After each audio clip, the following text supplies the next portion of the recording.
Exodus tier duasa. Na yo aduhwam hye buchia. Oku na fayo.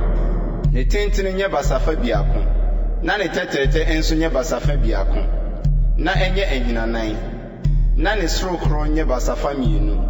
Na ne men enso ntuetue mu ara. Na fasika ma pedro eso ne ehon ne men no ho hia. Na yo sika hankra twa ho hia.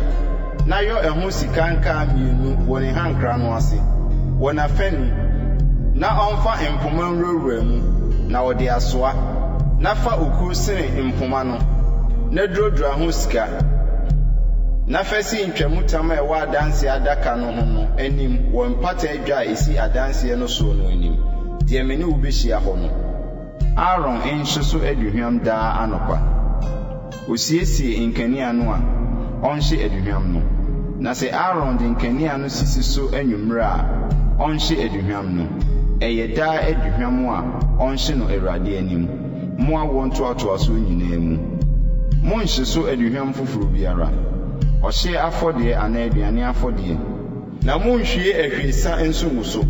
na daa afrinhye mu preko na Aaron fa bone ho mpata afode mu gya no bi mpata wo ne men no so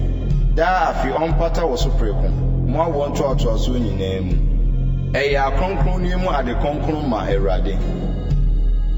Na Awurade ka kyerɛ Moses se wubu Israelfo ano hwehwɛ wɔn dodo a wɔn kan yi mu no wɔn nyinaa emfa wɔn kra mpata ade ma Awurade na se ɔkan wɔn a owuyade bi ama wɔn mu die wɔn manie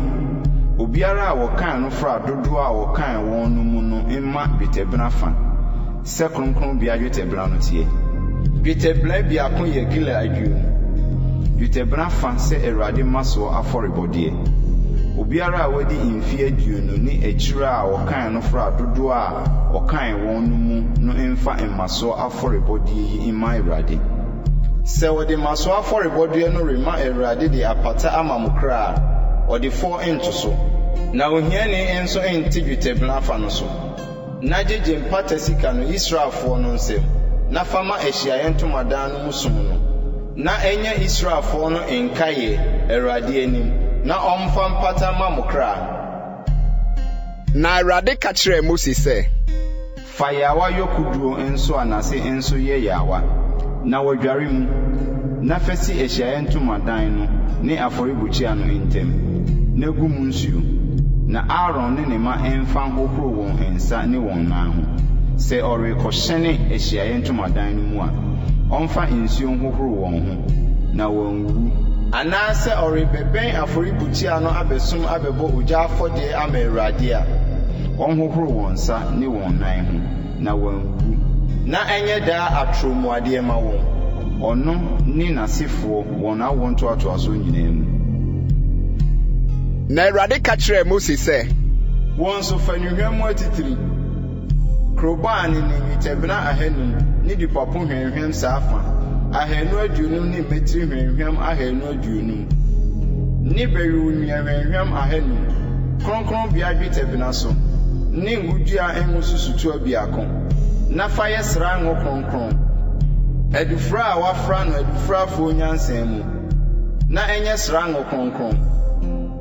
na fa sra ahyiaye ntomadan no ne adanse adaka no ne epono no ne ehon no ma no nyinaa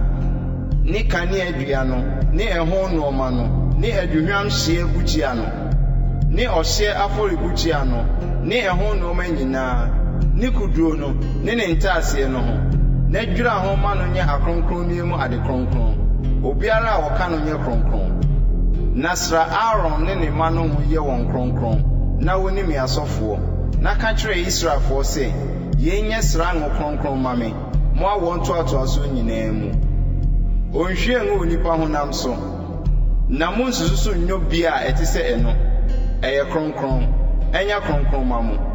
obiara a obefra bia etise eno anase odi bi beka ohoho no obetwa no afiri memu atwene. Na Awurade ka kyerɛ Moses fanuhwam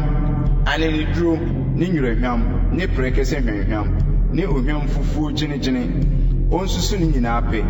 na fa ye aduhwam a ohye